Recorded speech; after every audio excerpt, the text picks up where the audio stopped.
Haryana live today से आपके साथ दीपिका मान। इस समय हम मौजूद हैं बालडा में स्थित ब्राह्मण धर्मशाला के बाहर।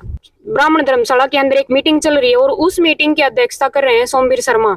इस मीटिंग में किन मुद्दों पर बातें चल रही हैं और इस पर लोगों की क्या प्रतिक्रिया है और किन अहम मुद्दों पर बातें की जाएंगी, उसके बारे में अंदर चलकर पूरी जानकारी प्राप्त करते हैं। आज की मीटिंग में कौन से मुद्दों पर चर्चा हुई और कौन से अहम फैसले लिए गए? आज हमारे गांव के जितने भी ब्राह्मण भाई हैं ब्राह्मण धर्मशाला में इकट्ठे हुए और हमने हमारी जो बेटियां हैं इनको सम्मानित किया है और हमारे रामकिशन शर्मा जी हैं ये गोल्ड मेडल लाए थे इनको सम्मानित किया। और हमारे जो भी संगठन है इन्होंने एक अहम फैसला लिया कि फ्री धर्मशाला में रैन बसेरा शुरू किया है। रैन बसेरे का ख्याल आपके मन में कैसे आया? रैन बसेरा आज से 15 दिन पहले की बातें हैं। तो कोई बिहार साइड के दो थे, एक लेडीज और एक आदमी, उनके छोटे छोटे बच्चे थे। वो रात को 11 बजे मेरे पास फ़ोन आया हॉस्पिटल से, एक EMT है उसका। वो बोला भाई ऐसे ऐसे सोमवीर बाहर के 2 बंदे हैं, आप कहीं रुकने की व्यवस्था करो इनकी। तो मैंने 1-2 जगह फ़ोन मिला, कहीं व्यवस्था नहीं हुई। रात को 1 बजे डॉक्टर साहब के पास फ़ोन मिला है हॉस्पिटल में। मगर सर ऐसे ऐसे 2 बाहर के बंदे हैं, छोटे छोटे बच्चे हैं और इनको इधर हॉस्पिटल में रुकवाने की व्यवस्था करवा दो।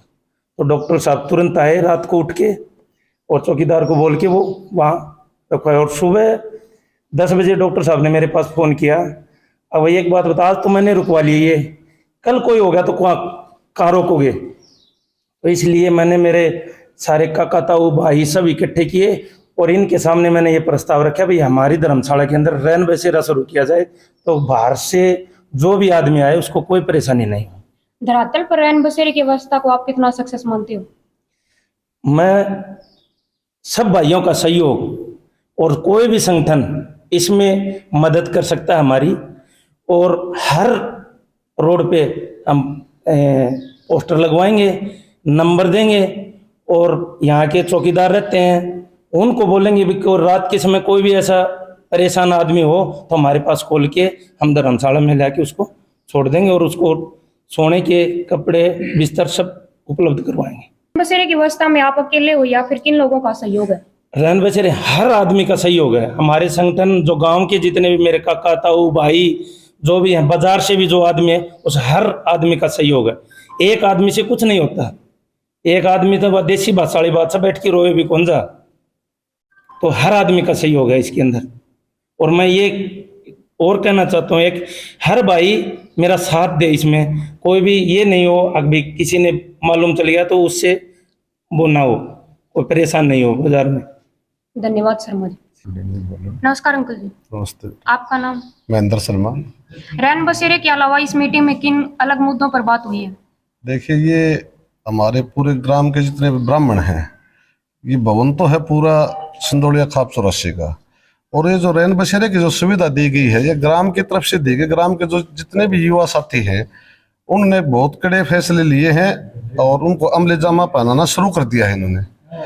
चाहे वो रैन बसेरे की बात हो, चाहे किसी प्रतिभावान छात्र की बात हो, चाहे कोई खेल के माध्यम से आगे आ रहे, जैसे हमारे रामकिशन जी ने गोल्ड मेडल लिए, काफ़ी 60 साल का युवा कह देते हैं इनको। तो चाहे इनकी बात हो, चाहे और भी कोई सामाजिक कार्य गांव में किसी भी जाति किसी भी बरादरी से हो, हम उसका हमारे ग्राम के जितने भी ब्राह्मण भाई जो संगठन बनाया है उसका तन मन धन से हम सहयोग करेंगे। धन्यवाद अंकल। अंकल जी आपका नाम? मैं अनिल शास्त्री बालडा। रैन बसेरे की व्यवस्था की प्रक्रिया किस प्रकार से होगी? रैन बसेरे की प्रक्रिया जिस तरह से बालडा के सभी ब्राह्मण भाइयों ने ब्राह्मण एकता मंच बनाया है और उस ब्राह्मण एकता मंच के माध्यम से पहल की गई है कि जो भी भाई बालडा बस स्टैंड के ऊपर आसपास के क्षेत्र में कोई परेशान हो, रात्रि को रहने की व्यवस्था न मिले, उसके लिए जो है रैन बसेरे की व्यवस्था की गई है ताकि हम उसके रहने और खाने की व्यवस्था कर सकें, कोई बंधुजन परेशान न हो। उनको हेल्प किस प्रकार से होगी? कोई कॉन्टैक्ट नंबर या फिर? हमने कमेटी के 5 आदमियों के नाम पोस्टर बनवाएंगे और सभी बालडा क्षेत्र है बाजार में सभी जगह जो है पोस्टर लगाएंगे ताकि कोई क्षेत्र का व्यक्ति होगा तो उसको घर पर जाना होगा समय से, उसके लिए कोई परिवहन की सुविधा? उसके लिए जिस तरह से हमारे पास गाड़ी की व्यवस्था है, मोटरसाइकिलों की व्यवस्था है। नजदीक 10 किलोमीटर का क्षेत्र होगा तो हम उस भाई या बहन को घर छोड़ने की व्यवस्था करवाएंगे। धन्यवाद अंकल। जब मैंने पहले इंटरव्यू लिया था तो अंकल जी 191 गोल्ड मेडल प्राप्त किए थे और इन्होंने 6 मेडल गोल्ड मेडल और प्राप्त किए हैं जो कि नेशनल लेवल पर प्राप्त किए हैं। इनकी सफलता के बारे में जानते हैं, आइए इनसे। नमस्कार अंकल। नमस्कार जी। आज अपनी सफलता के द्वारा यहाँ पर सम्मानित किया जा रहा है, इस पर आपका क्या कहना है? यहाँ बारडा गांव के सम्मानित ब्राह्मण भाई और दुकानदार समझो सभी ने मिलकर आज यहाँ सम्मान समारोह का प्रोग्राम किया है। इसमें 2 बेटियां हैं जिन्होंने क्षेत्र का नाम, शिक्षा के क्षेत्र में नाम रोशन किया है और यहाँ पर इन सभी का जो ब्राह्मण समाज है इन्होंने जो ये सम्मान किया है इसके लिए मैं सभी का धन्यवाद करता हूँ।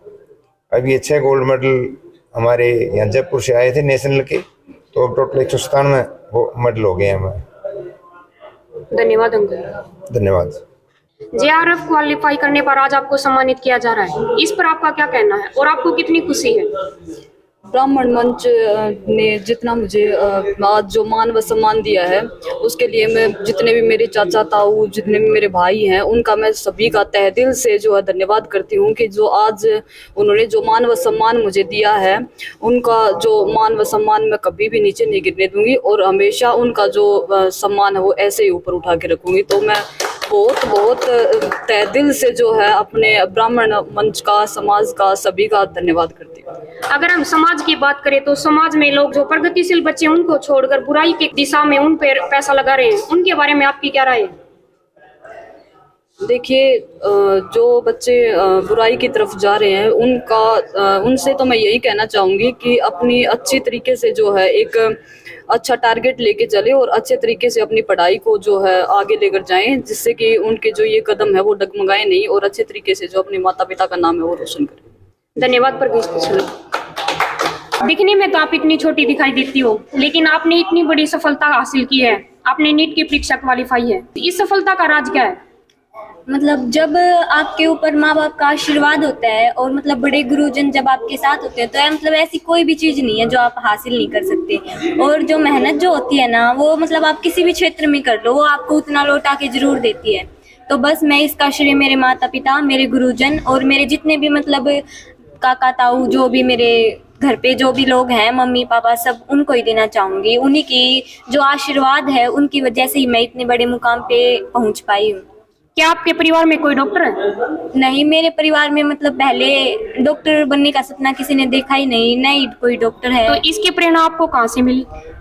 मतलब पिछले साल ही मतलब पिछले साल मेरे चाचा जी का एक्सीडेंट हो गया था। तो मतलब मुझे कहीं ना कहीं ऐसा लगा कि इस क्षेत्र में अगर मतलब हमारे घर का कोई होता तो घर के की तो अलग ही एक फर्क होता है। तो उससे मतलब मैं अंदर ही अंदर मेरे मन में ऐसा हो गया कि नहीं, मुझे डॉक्टर बनना है, क्योंकि एक ना एक डॉक्टर तो घर में जरूर होना चाहिए।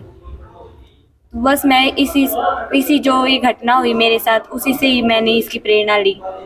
आज आपको ब्राह्मण समाज के द्वारा सम्मानित किया जा रहा है, इस पर आपको कितनी खुशी है और आपका क्या कहना है? सबसे पहले तो मैं सभी का, ये मेरे गुरुजन के ही समान है, इनका सबसे पहले तो मैं धन्यवाद करती हूँ। और मतलब बहुत खुशी हो रही है कि जो मैंने मेहनत की थी, जो मेरी 1 साल की जो मेहनत है, मैंने मतलब बहुत सारी चीज़ें सेक्रीफाइस की थी, अब मतलब वो मुझे पे ऑफ कर रही हैं वापस। तो मैं बहुत खुश हूँ, इससे सभी का धन्यवाद करती हूँ। नीट की परीक्षा क्वालिफाई करने के बाद इतनी बड़ी सफलता पर आज आपको सम्मानित किया जा रहा है, इस पर आपका क्या कहना है और आपको कितनी खुशी है? सबसे पहले तो मैं मतलब पूरे मेरे बड़े जितने भी गुरुजन यहाँ पे आए हैं और जो पूरा ब्राह्मण समाज है, इनका धन्यवाद करती हूँ। मतलब बहुत जब आप मेहनत करते हो और आपको जो वो चीज़ जब हासिल होती है ना, और जितनी मेहनत आपने की होती है उसकी खुशी सबसे अलग ही होती है। तो मैं बहुत खुश हूँ इससे। और मतलब जब घर वाले खुश होते हैं, सभी खुश होते हैं, तो उनको खुशी देखकर खुशी दोगुनी अपने आप हो जाती है। नीट की परीक्षा क्वालिफाई करने के लिए आपको कितना संघर्ष करना पड़ा और आपने किन किन चीज़ों को अवॉइड किया? नीट की परीक्षा करने के लिए ऐसा है, जैसे 1 साल जो होता है ना आपका, वो मतलब सब कुछ मतलब आपको छोड़ना पड़ता है उसके लिए। घर में भी कोई फंक्शन होता है, उनको भी मतलब सोच के कि 1 साल के बाद जब अपने मुकाम पे पहुंच जाएंगे तो ये सब फिर से हो सकता है। लेकिन जो आपका वो मेहनत का वो संघर्ष चल रहा होता है, जब आपकी परीक्षा चल रही होती है, उसमें आप कहीं भी डगमगा जाते हो तो वो बाद में आपको वो चीज़ें कहीं ना कहीं परेशान करती हैं। तो मैंने मतलब मैं घर पे बस एक ही बार आई थी, जब से मैंने कोचिंग में गई थी तो एक ही बार मैं घर पे आई थी, एक दिन के लिए। और मतलब जितने भी त्योहार हैं मतलब इतना कुछ नहीं होता, आप भूल जाते हो जो भी चीज़ होती है ना, जो मतलब सबकी खुशी आपकी एक दिन ही त्योहार बनता है जब आपका रिजल्ट आता है, तो तब तक कुछ नहीं होता। सफलता की फर्स्ट सीढ़ी प्राप्त करने के बाद आपका अगला कदम क्या होगा? इसके बाद जैसे अब मैं 5.5 साल तो MBBS मतलब मेरा मेन जो ड्रीम है वो UPSC का है, तो मैं इसी के साथ साथ अभी तो मतलब मुझे इसके बारे में इतनी नॉलेज है नहीं, लेकिन मैं हो सके तो मैं साथ साथ भी तैयारी शुरू कर सकती हूँ। और मेरा मेन जो एम होता है जो एक बचपन से ही होता है वो UPSC का ही है, तो मैं इसके साथ साथ उसको भी अपना समय जरूर दूंगी। गरिमा, मैं चाहती हूँ कि आप डॉक्टर की जो उपाधि है वो प्राप्त करो, और आप हमारे क्षेत्र के लिए क्या करना चाहोगे अगर आपको डॉक्टर बनने का मौका मिल जाए और आप डॉक्टर बन जाओ तो? अगर मैं डॉक्टर बन जाती हूँ तो मेरा मतलब ये सपना है कि जो ये क्षेत्र है जो मतलब अपना मतलब इस जो इतना आगे नहीं है, ये कहीं ना कहीं हम इसको बैकवर्ड एरिया में कह सकते हैं, तो मैं यहाँ पे मतलब एक ऐसा हॉस्पिटल बनवाना चाहती हूँ जिसमें एक मतलब ऐसा हो कि जो मतलब गरीब लोग हैं उनके लिए फ्री सेवा हो, और बहुत ही मतलब कहीं ना कहीं जो मुझे यहाँ पे कमी देखने को मिलती है वो सब पूरी हो। यहाँ पे लोगों को जैसे कोई हिसार जाते हैं, दिल्ली जाते हैं, दादरी जाते हैं, इतनी दूर दूर न जाना पड़े उनके। आपने देखा कि किस प्रकार से गरिमा ने एक सामान्य परिवार से होकर नीट की परीक्षा क्वालिफाई की है, और मैं चाहती हूँ कि इसे डॉक्टर की उपाधि प्राप्त हो। और इन्होंने बताया कि ये गांव का जो क्षेत्र होता है उसमें एक हॉस्पिटल की सुविधा भी चाहती हैं। तो मैं चाहूंगी कि हर एक व्यक्ति को इस प्रकार की सोच रखनी चाहिए और अपने बच्चों को अच्छे संस्कार देने चाहिए, जिससे वो अपने बारे में न सोचकर पूरे सार्वजनिक क्षेत्र के बारे में सोचें। इसके साथ साथ मैं गरिमा का भी धन्यवाद करती हूँ कि इनकी इतनी अच्छी सोच है और इनको एक और सफलता हासिल हो, जिसके बाद इनके बारे में हम फिर से वार्तालाप कर पाए। देखिए जी, आज की मीटिंग का सबसे मेन मकसद तो यही था कि बारडा में रैन बसेरा एक बहुत बड़ी समस्या बनी हुई है काफ़ी टाइम से।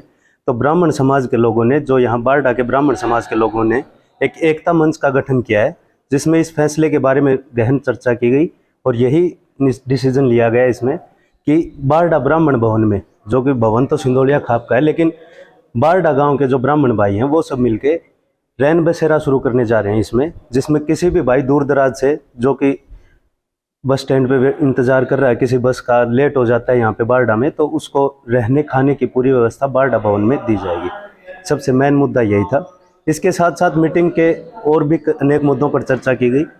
जो भी बुद्धिजीवी, जैसे कि कोई भी प्रतिभावान खिलाड़ी हो या फिर कोई शिक्षा के क्षेत्र में कोई अच्छा कदम उठा रहा हो, उनको लेके भी चर्चा की गई।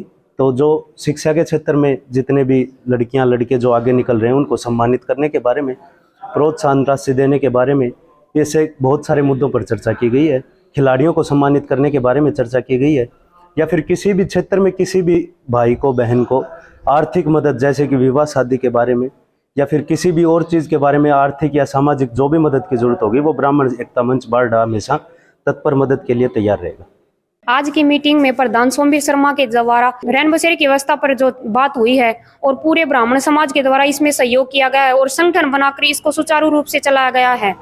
तो अगर हम इसको धरातल पर देखें तो इसको हम सक्सेस भी देख सकते हैं कि कोई भी व्यक्ति, चाहे वो दूर दराज का हो या किसी हमारे बारडा क्षेत्र का हो, अगर वो रात्रि में लेट हो जाता है या फिर उसको कोई ट्रेन बस की सुविधा नहीं होती तो वो यहाँ पर ठहर सकता है और उसका पूरा खर्चा, रहन सहन, खाना पीना, सब कुछ ये उठाएंगे और ये एक अच्छी पहल है। और मैं चाहती हूँ कि मेरे देखने वाले हर एक दर्शक के मन में इस भावना को उठना चाहिए और उन्होंने अपने गांव के स्तर पर इस पहल को अपने गांव के स्तर पर करना चाहिए। धन्यवाद।